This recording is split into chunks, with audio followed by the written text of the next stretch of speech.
We're coming up on our 117th year of convention in this diocese. Our organizing convention was 117 years ago, and lots of things have changed.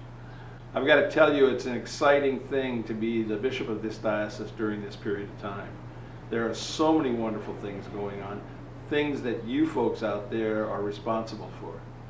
This year, we have picked the title for the convention, and our theme for the year is Seeds of Hope.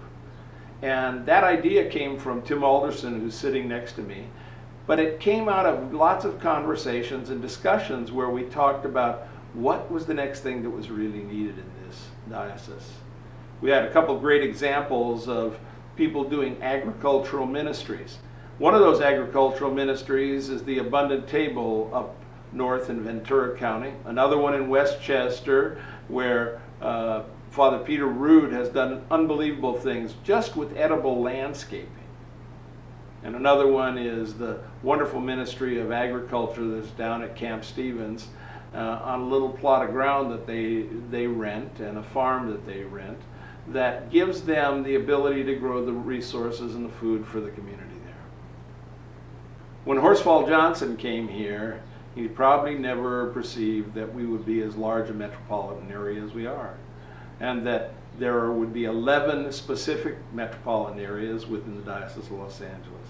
Well, 117 years ago, when this diocese came to be, there were about 40% of the population in this area involved directly in agriculture. In fact, up until the mid-1950s, Los Angeles County was the top agriculture producing county in the country, actually in the world.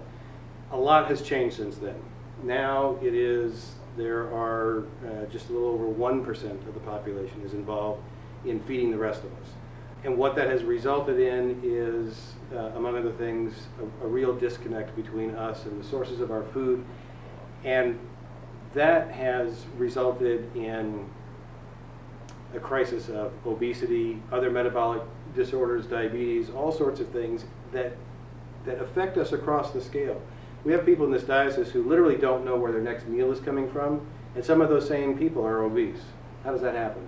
There's a disconnect. What can we do? What does the church have to offer? But sometimes we're looking right at things that we don't see them, and one of the things is land.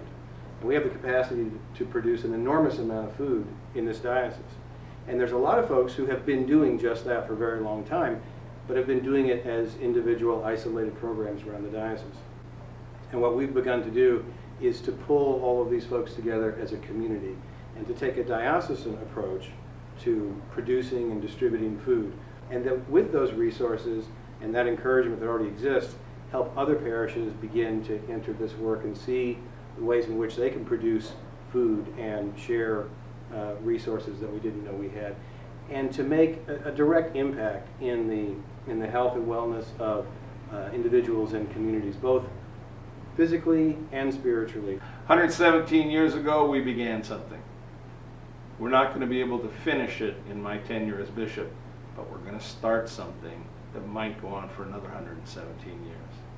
I hope you'll participate in this in some way, taking and making your landscaping part of the edible community of this world, providing food for those who are disenfranchised or poor, or maybe providing vineyards or orchards that will feed people for years to come.